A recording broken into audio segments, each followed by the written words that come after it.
છે ને ત્યારે જે ભાગ નીચે ગયો હોય ને, જે ભાગ નીચે ગયો હોય એને બહુ આગ લાગે.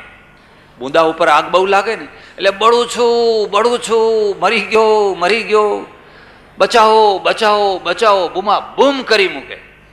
એટલામાં તો જે કડછો આવે ને એ કડછો આવે તો નીચેવાળું ઉપર ને ઉપરવાળું હાશ, પેલું નીચેવાળું ઉપર આવે ને થોડીક ઠંડી હવા લાગે ને, હાશ હવે શાંતિ થઈ, હવે શાંતિ થઈ. અને પેલી શાંતિવાળો જાય નીચે એટલે પાછો કે બળું છું, મરી ગયો. પણ પેલો કડછો ફેરવ્યા જ કરે છે. બસ આ દુનિયાની વાત છે, બીજી કોઈ વાત આ દુનિયામાં બધે આ ચાલી રહ્યું છે. એમ ત્રીજો ભાઈ જીવતો થઈ ગયો. ચાલો ત્યારે ચોથો ભાઈને બોલો હવે, કહા પંથા, ધર્મ કયો, માર્ગ કયો, ધર્મ કોને, પાપ કોને કહેવાય, પુણ્ય કોને કહેવાય, એની વ્યાખ્યા કરો. એટલે એને કહ્યું, શ્રુતયો વિભિન્ન સ્મૃતયો વિભિન્ન, નૈકો મુનિર યસ્ય મતમ ન ભિન્નમ, ધર્મસ્ય તત્વમ નિહિતમ ગુહાયામ, મહાજનો યેન ગતઃ સપંથા. આ બસ આ શ્લોક યાદ રાખવા જેવો છે. એણે કહ્યું, કોઈ શ્રુતિ આમ કહે છે, કોઈ શ્રુતિ આમ કહે છે. સ્મૃતિઓ ઘણી છે, કોઈ સ્મૃતિ આમ કહે છે, કોઈ સ્મૃતિ આમ કહે છે. ઋષિઓ ઘણા થયા પણ એક મત થયા. કોઈ ઋષિ કહે છે કે આનું નામ પાપ કહેવાય, કોઈ કહે છે આનું નામ પાપ કહેવાય. નૈકો મુનિર યસ્ય મતમ ન ભિન્નમ, એવો એક પણ મુનિ નથી થયો જેનો મત જુદો ન પડતો હોય. ધર્મસ્ય તત્વમ નિહિતમ ગુહાયામ. ત્યારે હવે ધર્મના તત્વને કેવી રીતે જાણવું, આ પાપ અને પુણ્ય અને કર્મની વ્યાખ્યા સમજવી કેવી રીતે? મહાજનો યેન ગતઃ સપંથા. મહાપુરુષો જે માર્ગે ચાલ્યા હોય એ જ આપણા માટે રસ્તો છે. નિર્ણય કરવો કોઈ સરળ વાત નથી. પણ ભગવદ્ ગીતા એ વાતને છોડવા માંગતી પણ નથી, એ છોડવા પણ નથી માંગતી. અને જો છોડી દે તો પણ વ્યાખ્યા ના થાય. એની એક સીમા સુધી તો વ્યાખ્યા કરવાની જ છે. કે ધ્યાન દેજો, પાપના 3 પ્રકાર છે. પહેલા 3 પ્રકાર પાપના 3 પ્રકાર છે. પહેલા જે છે,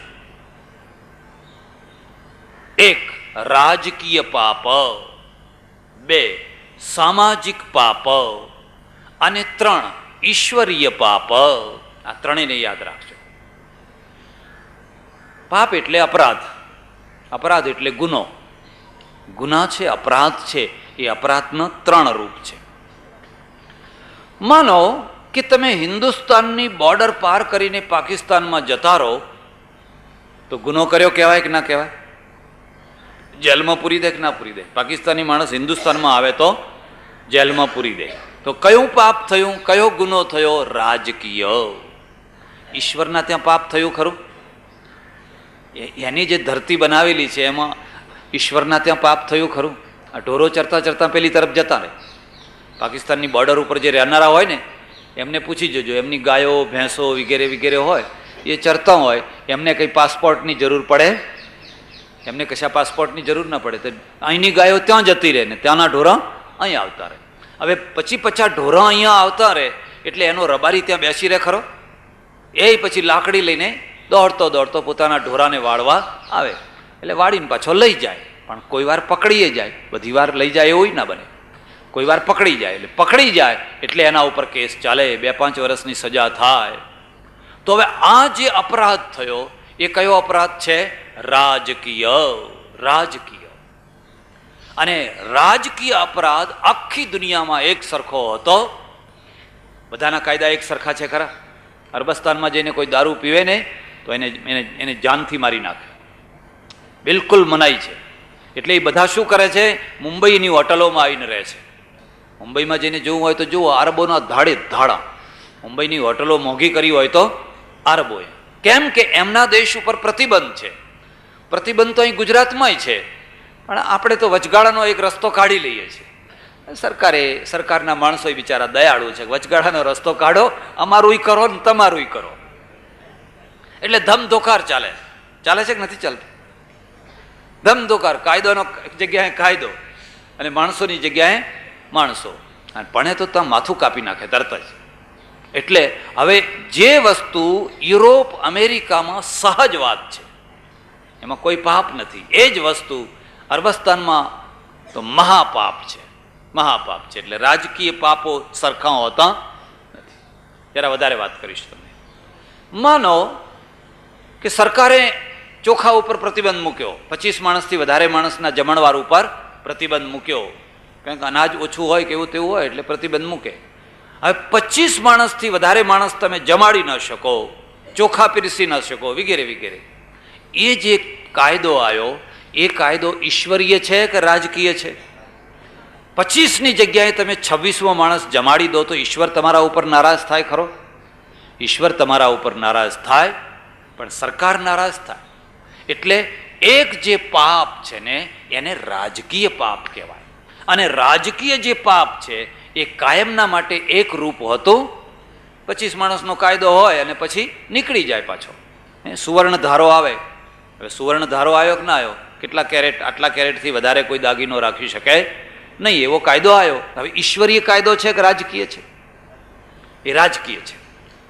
એમ જે અપરાધ છે, જે ગુનો છે, એ ગુનાનું જે સ્થૂલ રૂપ છે એ કાયદાનું રૂપ છે.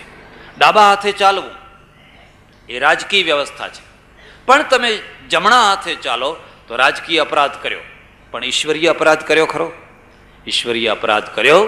આ મુદ્દાને સમજજો તમે, કારણ કે તો જ તમે મૂળ વાતને સમજી શકશો. એટલે પહેલો જે અપરાધ, પહેલું જે પાપ છે એને રાજકીય પાપ કહેવાય. પછી બીજું જે પાપ છે એને સામાજિક પાપ કહેવાય. ઈશ્વરીય નહીં, સામાજિક. અને સામાજિક પાપ એટલે શું? સમાજે પોતપોતાની વ્યવસ્થા કરી હોય, પોતપોતાની રચના કરી હોય, પોતપોતાની વ્યવસ્થા કરી હોય. માનો કે એક સમાજે એવી વ્યવસ્થા કરી છે કે 10 વર્ષની છોકરી વિધવા થાય તો પણ એને પરણાવી શકાય નહીં. છોકરી પાછી આવી હોય, ત્યક્તા થઈને આવી હોય તો પણ એને બીજી જગ્યાએ પરણાવી શકાય નહીં. હવે આ ઈશ્વરીય વ્યવસ્થા છે? તો આ કઈ વ્યવસ્થા છે? સમાજની વ્યવસ્થા છે. પણ હવે 10 વર્ષની છોકરીને જો પરણાવી દેવામાં આવે તો ઈશ્વર નારાજ થાય ખરો? ઈશ્વર નારાજ થાય. ત્યારે કોણ નારાજ થાય? સમાજ. અરે રે, આ શું કર્યું, આ શું કર્યું, અમારું નાક કાપી નાખ્યું, અમે હવે લોકોને મોઢું શું બતાવશું? હવે આ કયું પાપ છે? આને સામાજિક પાપ કહેવાય. આને કહેવાય સામાજિક પાપ. અને આ સામાજિક પાપ છે એક સદાના માટે એક રૂપ રહે છે ખરું? બદલાઈ ગયું કે નહીં? હવે લોકો પરણાવે છે, હવે જે પરણાવે છે એ પાપ કરે છે, અને પહેલા નતા પરણાવતા એ પાપથી બચી રહેતા હતા. આ તો સમાજની વ્યવસ્થા છે, આને સામાજિક પાપ કહેવાય. અને પહેલી વાર કોઈ વિધવાને પરણાવી હશે, ઓહો હળહળ તો કળયુગ આવી ગયો, લોકો આવું બોલતા હશે, બધા બોલતા હશે, અરે રે હવે તો હળહળ તો કળયુગ. કેમ? કારણ કે જે ઘેડ છે એ ઘેડને બદલવી એમને ગમતી નથી. અને સમાજનું રૂપ સરખું છે. હવે બીજી કોમમાં તમે જઈને જુઓ તો એમને વિધવાઓ પરણાવી દે છે, બીજી વાર પરણાવે, ત્રીજી વાર પરણાવે, ચોથી વાર પરણાવે, એમને કંઈ પાપ લાગતું? એથી વધારે તમને કહું, અને આખી દુનિયાની સમાજ વ્યવસ્થા જોશો ને તો તમને હસવું આવશે, તમને હસવું આવશે. કેટલીક કોમો, કેટલીક પ્રજાઓ એવી હોય છે કે એમાં પતિ મરી જાય એટલે એના દિયર સાથે એને પરણવાનું થાય, એને દિયર વટું કે ના કે?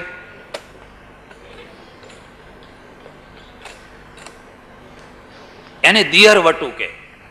હવે દિયર વટું બીજી સમાજમાં માન્ય થઈ શકે ખરું? બીજા સમાજમાં માન્ય થઈ શકે, પણ જેમના ત્યાં દિયર વટાનો રિવાજ છે એ એમનો સમાજ છે, એમને કંઈ પાપ લાગતું? કેમ કે સામાજિક વ્યવસ્થા છે. એના છોકરા બોકરા હોય એ લઈને એના દિયર ભેગા જાય એટલે એ પાછું ગાડું ચાલતું થઈ જાય. અરે શું તમને કહું, મારે તો ઘણી વાત તમને કહેવી નથી. ભારતમાં એક ભાગ છે, યાત્રા કરજો, પણ આ લોકો પ્રસિદ્ધ જગ્યાએ જાય, હરિદ્વાર, બદ્રીનારાયણ, ઋષિકેશ, લે દેવ ચોખા ઘર ભેગા. એનું નામ જાત્રા ના કહેવાય.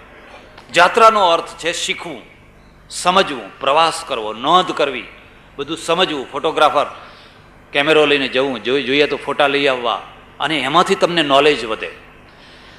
ભારતમાં એક ભાગ છે, એનું નામ છે જોનસાર બાબર.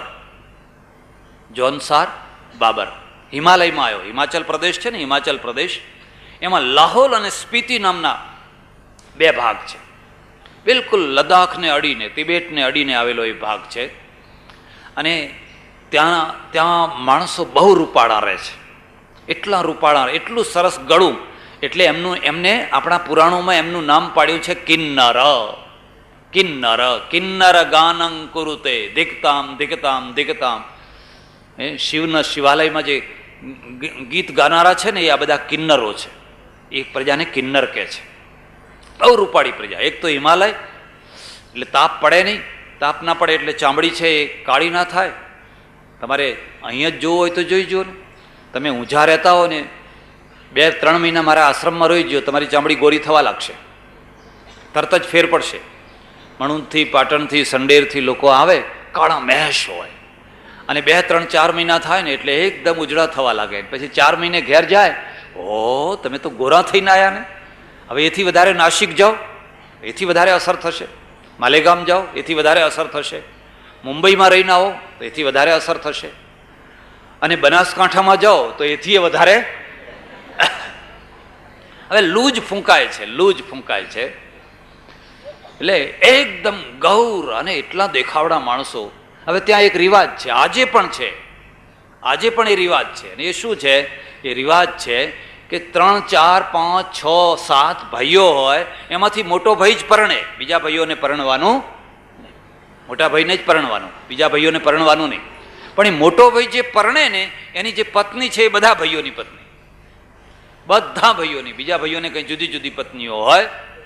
અને આપણે એમને આજે કહીએ કે હવે તો સુધરો, હવે તો કંઈક તમે ઠીક થાવ, કે અમે તો પાંડવોના વંશના છીએ, અમે કંઈ અમારા ઘરનું ચલાવેલું. દ્રૌપદી 5 પરણીતી ને એમ અમારે મોટો ભાઈ પરણે ને બાકીના બધાનું. હવે આ સમાજ વ્યવસ્થા છે. કેરળમાં જાઓ, કેરળમાં કોઈ વાર કેરળ જજો, શંકરાચાર્યની જન્મભૂમિ. અને કેરળમાં નાયર પ્રજા છે, નાયર. અને નાયર એટલે કેરળની સૌથી શક્તિશાળી પ્રજા, ક્ષત્રિય જેવી બહાદુર પ્રજા નાયર પ્રજા છે. હવે નાયર પ્રજામાં શું રિવાજ છે ખબર છે?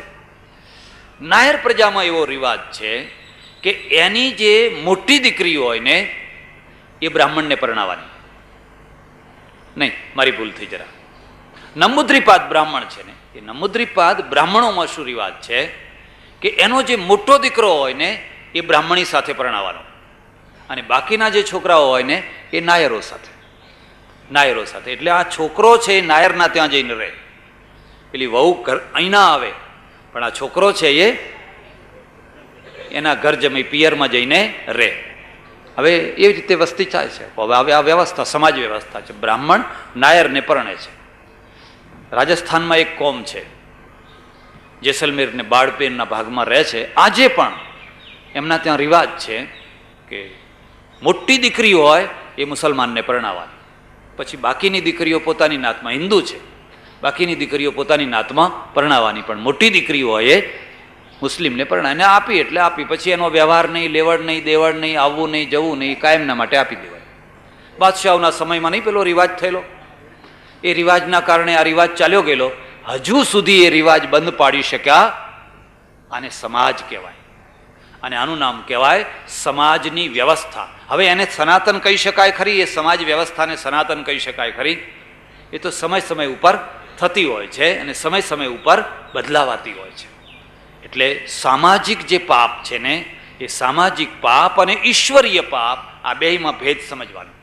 આ બંનેમાં જે ભેદ નહીં સમજી શકે, એ કદી પણ પાપની વ્યાખ્યા સાચી રીતે કરી શકશે. ત્યારે ઈશ્વરીય પાપ કોને કહેવાય?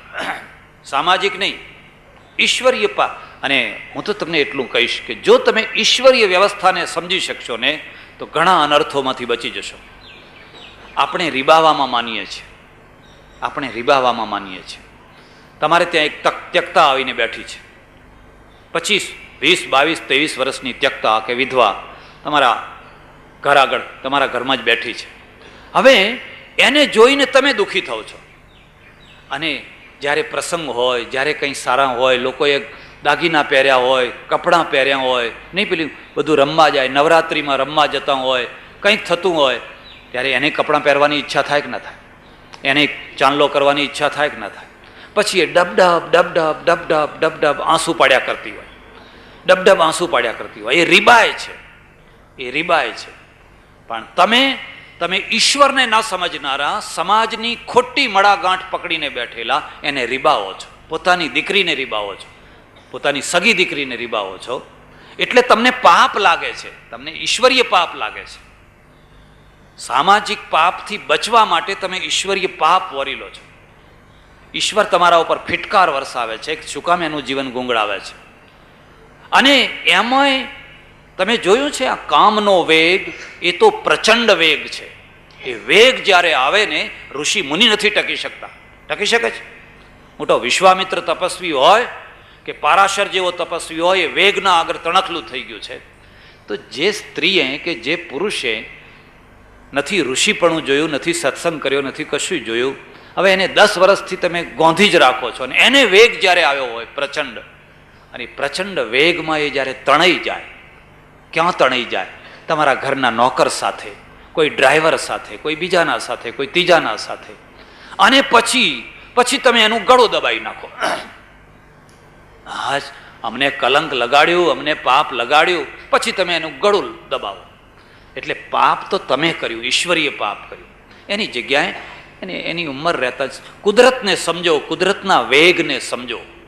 એ કોઈને ઘરમાં પૂરી દેવાથી કોઈ કંઈ વેગો મટી જતા હોતા નથી. એને ટાઈમસર પધરાવી દો. જા બેન, તારું ભવિષ્ય સુખી થાય, તારું જીવન સુખી થાય, અમે રાજી ખુશીથી તને મદદ કરશું, તને એ કરશું, સુખી થાવ. એ રસ્તો ઈશ્વરીય છે. અને જેમના ત્યાં આ રસ્તો હોય છે ને, ત્યાં ઓછા પાપ થાય છે. અને જેમના ત્યાં મોઢું બાંધીને જીવવાનો રસ્તો હોય છે ને, ત્યાં અંદર ને અંદર બધું સડી જતું હોય છે. અંદર ને અંદર બધું સડી જતું હોય છે. ઘણા લોકોમાં એવો રિવાજ હોય, છોકરીઓ મોટી થઈ જાય, બહુ મોટી થઈ જાય, પણ મોકલે જ નહીં, મોકલે જ નહીં. હવે ના મોકલે એટલે કેમ? મા બાપને કંઈક આંટી પડી છે. પણ આ કામના વેગમાં એ ટકી શકશે ખરી? અને નહીં ટકી શકે તો પછી જે પાપ કરશો એના કરતાં એના જીવનને શું કામ ગોંધો છો? તમે ઈશ્વરના ગુનેગાર થઈ રહ્યા છો. હવે તમારા હાથમાં રહેવાની, હવે પછી કે કળિયુગ આવ્યો છે, કળિયુગ આવ્યો છે. તો કળિયુગ તમે શું કરતા હતા? તમારો આખો ઇતિહાસ જુઓ ને, તમારો જમાનો જુઓ ને, કેટલા જીવન બરબાદ કર્યા છે, કેટલા જીવન રડી રડીને, ગોંધી ના એને ખાવાનું મળે, ના એને પેલી ગાય છે ને, ભેંસ છે ને, એના પીરિયડમાં આવે ત્યારે ખીલો તોડાવે છે. તોડાવે છે કે નથી તોડાવતી? બૂમા બૂમ કરે છે. તો તમે કંઈક તો વિચાર કરો, કંઈક તો કુદરત નહીં રતે તો વિચાર કરો. એક માણસને કહી દીધું કે હવે તારે નથી પરણવાનું, એટલે પતી ગયું. તમે કુદરતને સમજી જ નથી શક્યા. મનોવૈજ્ઞાનિક જીવન જ તમારા પાસે નથી.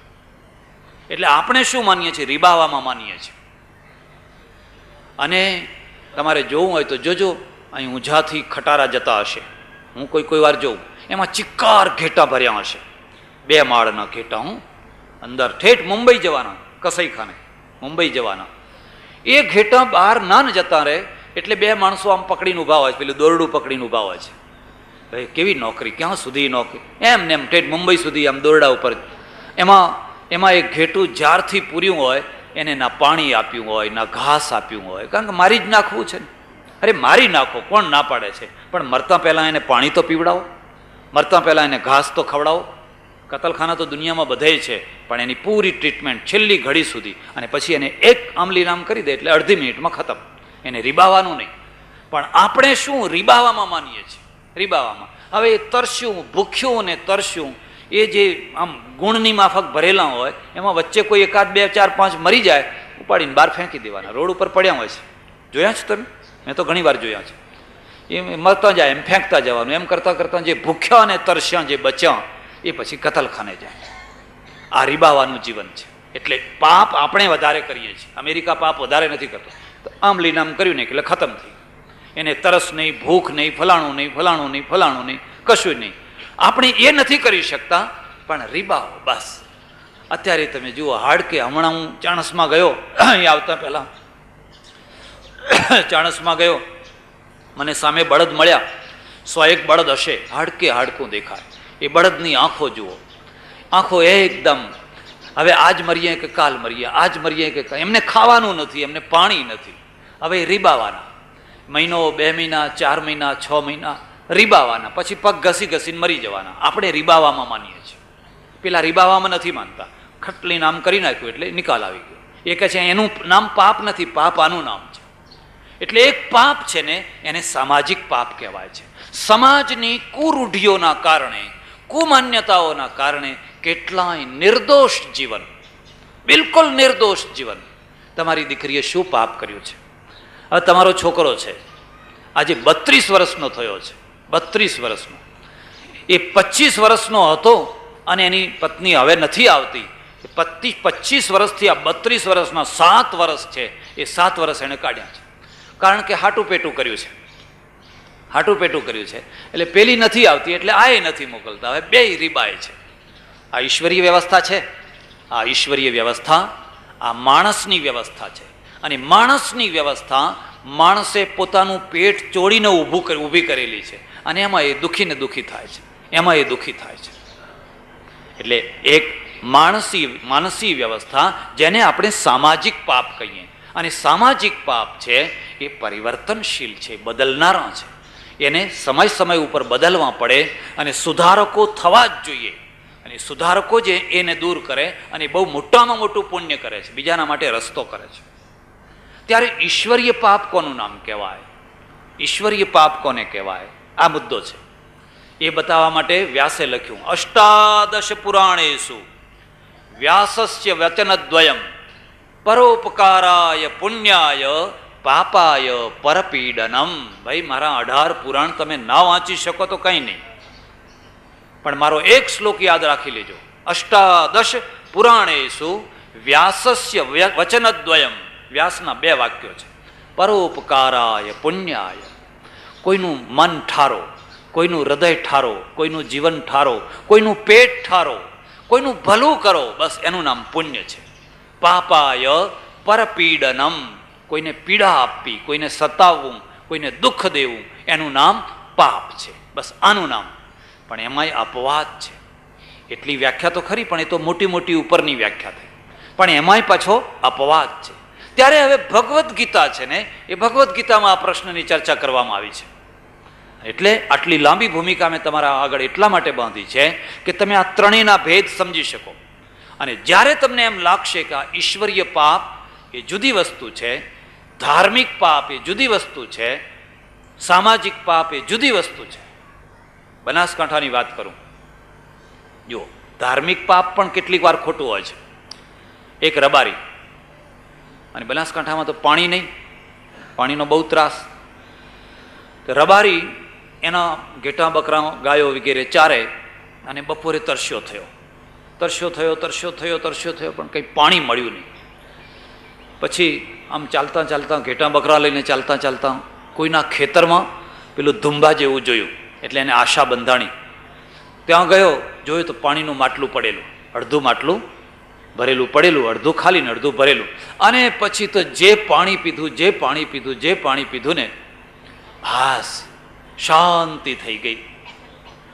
પછી આવ્યો ઘેર તો આવ્યો સાંજે, પણ એને રહીને પાછો પ્રશ્ન ઊભો થયો કે પાણી કોનું હતું? અરે મેં પીધું તો ખરું, પણ એ પાણી હતું કોનું? આપણે તો પાણી પીને ઘર પૂછીએ ને, એટલે પહેલાં પૂછવું હોય તો પૂછી લો, પણ પછી પૂછાય. હવે પાણી હતું કોનું? એટલે એને તપાસ કરી. તપાસ કરતાં ખબર પડી કે તો હરિજનભાઈનું ખેતર હતું અને હરિજનભાઈનું માટલું હતું. બસ હવે તો એને ના ખાવાનું ભાવે, ના પીવાનું ભાવે, ના ઊંઘ આવે. જ્યારે જુઓ ત્યારે ચહેરો ઉતરેલો, લમડે હાથ દઈને બેઠો હોય. આપણે જે મગજમાં પાપ ભરી દીધા છે ને, એ કેવા ભરી દીધા છે? આમ ને આમ ઉતરેલો. એની ઘરવાળી કે તમને થયું છે શું? કંઈ બોલે નહીં. 8 દિવસ થઈ ગયા, 10 દિવસ થઈ ગયા, આખો મહોલ્લો વિચાર કરે આને થઈ શું ગયું છે? પછી બધાએ દબાણ કરીને પૂછ્યું, પણ કોને ભાઈ એનો રસ્તો કરીએ? તો કે મેં ફલાણા ખેતરમાં હરિજનના માટલાનું પાણી પી લીધું છે, અને એ પાપ જે મારો મનખો ધૂળ થઈ ગયો, મેં મારું ખોડિયું અભડાવી નાખ્યું. જુઓ તો ખરા, લાંચ લે તો ના અભડાય. સરસ મજાના ટીલા કર્યા હોય, ટપકા કર્યા હોય, બધું કર્યું હોય, માળાઓ પહેરી હોય, અને લાંચ ભરપૂર લે તોય અભડાય. વ્યાજ ખાય, વ્યાજનું વ્યાજ ખાય, ચક્રવર્તી પઠાણી વ્યાજ, તોય અભડાય નહીં. પણ આ પાણી પીધું છે તો મારું ખોડિયું અભડાઈ ગયું, અરે રે આ પાપ મારાથી થઈ ગયું. એટલે એમની નાત ભેગી કરી. અભડાઈ ગયો એટલે તો મોટો પ્રશ્ન ને કે એની ઘરવાળી કે તારે હવે તમારું અડેલું અમે નહીં ખાય. ઘરવાળી જ કે છે. એ બિચારાને 12 ઓસરી ઉપર રાખે અને આખી નાત ભેગી થઈ. પડેલો દુષ્કાળ, ત્યારે દુષ્કાળ પડેલો, અનાજ નહીં, પૈસો નહીં. અને નાત ભેગી થઈને નિર્ણય કર્યો કે આ રબારીને નાતમાં પાછો ત્યારે લેવાય, ચોખ્ખો ત્યારે દેવાય કે 3 દિવસના ઉપવાસ કરે અને આખી નાતને જમાડે અને અમુક પૈસા અમુક ધર્માદામાં આપે ત્યારે એને પાછો, એને આખી નાત જમાડી. 15,000 રૂપિયાનો ખર્ચો. જેની પાસે 15 રૂપિયા નહોતા એણે 15,000નો ખર્ચો કરી અને આખી નાતને જમાડી. હવે આ જે પાણી પીધું એ ખરેખર પાપ હતું ખરું? ઈશ્વરીય દૃષ્ટિએ પાપ હતું ખરું? પણ એને મહાપાપ માની લીધું. જેમાં કશુંય પાપ નહોતું એને મહાપાપ માની લેવામાં આવ્યું. કેમ? ધર્મની વ્યાખ્યા ખોટી રીતે કરવામાં આવી છે. ધર્મની વ્યાખ્યા ખોટી રીતે કરવામાં આવી છે એટલે લોકોના મગજમાં ધર્મ નથી બેઠો, ધર્માભાસ બેઠો છે, મિથ્યા ધર્મ બેઠો છે. અને મિથ્યા ધર્મમાં એ ડૂબી રહ્યા છે. કોઈ કબીર આવે, કોઈ નાનક આવે, કોઈ દયાનંદ સરસ્વતી આવે, કોઈ સુધારક આવે અને આ ભૂસાને કાઢી નાખે અને કહે કે શું કામ ખોટા દુઃખી થયો છો. એ આપત ધર્મ છે. દયાનંદ સરસ્વતી છે ને એ કાશીમાં રહે, ગંગા કિનારે. એ જમાનો 150-200 વર્ષ પહેલાની વાત કરું, કેટલો જૂનવાણી જમાનો હશે. ગંગા કિનારે રહે, અલમસ્ત શરીર પડ્યા હોય. એક વાળંદ એટલે નાઈ, એ નાઈ બિચારો ભક્તિભાવ વાળો, બપોર થાય એટલે એમને રોટલીને દાળ, રોટીને દાળ બનાવીને આપે એટલે પેલા જમી લે. એક દિવસ પેલા વાળંદને દાળને રોટલા આપતા પંડ્યાએ જોઈ લીધા. પેલા પંડ્યા હોય ને ગંગા કિનારાના, એમને જોઈ લીધા ને પેલા મહારાજ સ્વામીજી જમવાની તૈયારી કરતા હતા. એ તો દોડતો આવ્યો, અરે સ્વામીજી મત ખાના, એ તો નાઈ કી રોટી હે, નાઈ કી રોટી હે. આ ખાશો નહીં, આ રોટલા તો વાળંદના છે, નાઈના છે. એટલે સ્વામીજીએ બહુ શાંતિથી જવાબ આપ્યો, ये नाई की रोटी नहीं है, ये तो गेहूं की रोटी है, गेहूं की. આ નાઈની રોટી નથી પણ આ તો ઘઉંની રોટી છે, ઘઉંની રોટી છે. બિસ્કિટ ખાઈ શકાય, પાઉં રોટી ખાઈ શકાય, એમાં કોણ બનાવે છે પૂછવા જવાનું? ખાવ છો કે નથી ખાતા? પેલા ટોસ્ટર છે, પાઉં રોટી છે, બિસ્કિટ છે, ચોકલેટ છે, ગોળ છે, ખાંડ છે, એ બધું કોણ બનાવે છે એ કોઈ પૂછવા જાય? આ દેશને તો મારી નાખ્યો, આ લોકોએ મારી નાખ્યો. મારા એક ઓળખીતા છે, એવી આભડછેટ માને છે ને, એવી ચુસ્ત આભડછેટ માને છે કે ચૂલામાં બાળવા માટેના લાકડા જે આવ્યા હોય ને એને ધોઈ નાખવાના, પછી ચોકામાં લઈ જવા. તાણે બા કોણ ઉપાડ્યો હોય, કોણ અડ્યું હોય ને કોણ ના અડ્યું હોય, ઠાકોરજીની રસોઈ હતો. અને ઠાકોરજીની રસોઈ આવા જેવા તેવા લાકડાથી થાય. એ લાકડા બધા ધોઈને પછી સૂકવીને પછી લાકડા બાળવાના, પછી બીજાને અડવા નહીં દેવાના. હવે આ માણસો શું ટકવાના હતા? આ આંધિયાના સામે શું ટકવાના હતા? અને એમાંથી જે ઊભો થશે વર્ગ, ધાર્મિક વર્ગ, એ તો કાચ જેવો છે. આમ ટકોરો મારો એટલે મરી ગયો. એ તો મળદા જ ઊભા થવાના છે. ફરી એક બીજા મારા ઓળખીતા છે, વ્રજભૂમિમાં રહે છે ત્યાં મથુરા વૃંદાવન તરફ. એ તો એવા ચુસ્ત છે ને, એવા ચુસ્ત છે કે ખાંડની બોરી આશ્રમમાં લાવ્યા હોય તો ખાંડની બોરીને 4 માણસો ઉપાડીને જમનાજીમાં ડૂબાડી દેવાની. એટલે આમ જપકોરીને તરત કાઢી લેવાની. એટલે પેલી બોરીનું ખાંડનું તો કાપડ જરા જાડું હોય ને પેલું, એટલે અંદર પાણી ના જાય, પણ આમ 4 માણસોને પકડાવે ને આમ જપ બધીને કરીને પછી બહાર કાઢી લેવાની. તારે એમ કે આ તો ઠાકોરજીની રસોઈ થવાની. હવે આ શું મગજમાં બેઠું છે? આ મગજમાં કેવું બેઠેલું છે? આમને શું કરવું? આ 21મી સદી શરૂ થઈ રહી છે પણ હજુ એ ડૂબાડે રાખે છે. હવે એમના ત્યાં જે હજારો લોકો શિષ્ય થયા હશે એ કેવા હશે? એમના અનુયાયીઓ કેવા હશે? તમે વિચાર કરી શકો છો. એ શું હિન્દુ ધર્મને મજબૂત બનાવવાના હતા? એ શું બળવાન? પેલા કહે છે આ નાઈની રોટી નથી, આ તો ઘઉંની રોટલી છે, ઘઉંની બનેલી છે. એટલે ઈશ્વરીય વ્યવસ્થા અને ધાર્મિક વ્યવસ્થા, સામાજિક વ્યવસ્થા, રાજકીય વ્યવસ્થા, એ વ્યવસ્થાઓના કારણે જે પાપ અને પુણ્યનો ભેદ હોય છે એ ભેદ જ્યાં સુધી નહીં સમજી શકો ત્યારે જેને ખરેખર કશું પાપ નથી એને તમે પાપ કર્યા કરશો. પેલા રબારીએ કહ્યું કે નહીં, પાપ કર્યું, પાપ કર્યું, પાપ કર્યું, પાણી પી ગયો, પાપ કર્યું. ખરેખર પાપ નથી અને એ પાપ માને છે. અને જેમાં ખરેખર પુણ્ય નથી એને તમે પુણ્ય માનો છો. એક બ્રાહ્મણ આવ્યો મારે ત્યાં, હું સુઈગામમાં રહું. એક ડોસા, બહુ ભલા માણસ, બહુ સજ્જન માણસ. અમારે દવાખાનું ચાલે, એ દવાખાનામાં દવા લેવા આવે, 3-4 દિવસ દવા લીધી હશે, પછી મારી પાસે આવ્યો. આવીને રડ્યો. એ તો ધ્રુસકે ને ધ્રુસકે રડ્યો. અરે રે, મેં કહું કેમ રડો છો? મને કે બાપુ, મેં આટલુંય પાપ નથી કર્યું જિંદગીમાં, મેં કદી આટલુંય પાપ કર્યું તો હું બીમાર કેમ થયો, હું માદો કેમ પડ્યો? હવે ઘણા લોકો એમ સમજતા હોય છે કે કોઈને કેન્સર થાય એટલે એના પાપના કારણે થાય, કોઈનું કંઈ રોગ થાય એ ખોટી વાત છે. એવું બધું નથી, એવું કશું નહીં. રામકૃષ્ણ પરમહંસને કેન્સર થયું હતું અને વિવેકાનંદને જળોદર થઈ ગયું હતું, આવું પેટ થઈ ગયું હતું, આવું મોટું જળોદર થઈ ગયું હતું. રામતીર્થ ડૂબીને મરી ગયા હતા, ગંગામાં ડૂબીને મરી ગયા હતા. એવું કશું નથી. જે રોગ થાય છે ને એના કારણો હોય છે.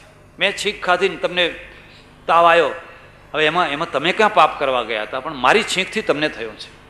આ અમદાવાદમાં કમળો થયો ને બધા મરી ગયા, તે તો મ્યુનિસિપાલિટીના કારણે મરી ગયા. એમાં તમારા પાપ થોડો હતા? મ્યુનિસિપાલિટીએ ચોખ્ખું પાણી ના આપ્યું, અને મ્યુનિસિપાલિટી કરતાં વધારે પાપ તો કોનું? આપણું પાપ છે. નરોડા છે, નરોડા, એ નરોડામાં એવી કેટલીય ફેક્ટરીઓ છે જે પોતાનું ગંધાતું પાણી ટ્યુબવેલ કરીને જમીનમાં ઉતારી દે છે. હવે ટ્યુબવેલમાં એ ગંધાતું જે કેમિકલવાળું પાણી છે, રસાયણવાળું, એ જમીનમાં ઉતર્યું, એનાથી નીચે 1 કિલોમીટર 2 કિલોમીટર દૂર જે બીજો ટ્યુબવેલ છે એ પાણી ખેંચે છે. પાણી ખેંચે એટલે પેલું કેમિકલ આવવાનું કે નહીં આવવાનું? હવે એ કેમિકલનું પાણી જે પીશે એને કમળો નહીં થાય, બીજું થશે શું? એ તો તમારી વ્યવસ્થા કારણ છે.